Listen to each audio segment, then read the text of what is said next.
नमस्कार, मैं doctor Palash Gupta, orthopaedic and joint replacement specialist at जीवन रेखा हॉस्पिटल कानपुर। तो अक्सर पेशेंट्स हमारे पास आते हैं, उनको ये कन्फ्यूजन रहती है कि ऑस्टियोपोरोसिस है कि ऑस्टियोआर्थराइटिस है। तो आज इस वीडियो के माध्यम से मैं ये चीज़ थोड़ी सी क्लैरिफाई करने की कोशिश करूँगा। तो पहले समझते हैं कि ऑस्टियोपोरोसिस क्या होता है। तो ऑस्टियोपोरोसिस माने ऑस्टियो और पोरोसिस। ऑस्टियो माने बोन और पोरोसिस माने खोखली। नाम ही काफ़ी सेल्फ एक्सप्लेनेटरी है। तो ऑस्टियोपोरोसिस मानी होता है कि बोन्स का वीक हो जाना, खोखला हो जाना। तो ये जो बीमारी होती है ये किसी को भी हो सकती है और यूजुअली जो है ये एक ग्रोइंग एज की बीमारी है। फीमेल्स में हार्मोन्स की कमी की वजह से ये थोड़ा जल्दी स्टार्ट होती है, लगभग 50 साल की उम्र से, और जेंट्स में यूजुअली 65 प्लस की उम्र में ज़्यादा कॉमन होता है। ऑस्टियोपोरोसिस के क्या लक्षण हो सकते हैं? ऑस्टियोपोरोसिस के लक्षण यूजुअली जनरलाइज्ड शरीर में पेन, बॉडी में पेन, बोन में पेन, जॉइंट में पेन, इजी फैटिगेबिलिटी, मसल्स में वीकनेस, हल्की फुल्की चोटों से फ्रैक्चर्स हो जाना, जिसमें कलाई की फ्रैक्चर, रीढ़ की हड्डी के फ्रैक्चर और कूल्हे के हड्डियों के फ्रैक्चर ज़्यादा कॉमन है। अब ऑस्टियोआर्थराइटिस, ऑस्टियो माने बोन और आर्थराइटिस माने गठियाँ।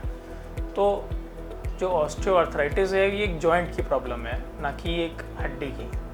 तो जोड़ों का डैमेज हो जाना इज़ ऑस्टियोआर्थराइटिस। ऑस्टियोआर्थराइटिस कई सारे प्रकार के होते हैं। एक एज रिलेटेड ऑस्टियोआर्थराइटिस होती है, एक इन्फ्लेमेटरी आर्थराइटिस होती है, इंजरी के बाद पोस्ट ट्रॉमेटिक भी होती है। पर से जो ऑस्टियोआर्थराइटिस टर्म है, यूजुअली अगर कोई बोल रहा है तो इसका मतलब ये है कि यूजुअली ये एक एज रिलेटेड जो आर्थराइटिस होती है, जो कि मोस्ट कॉमनली एज ग्रुप जो होता है उनका 60 प्लस वाला एज ग्रुप होता है, उसमें देखने को मिलती है।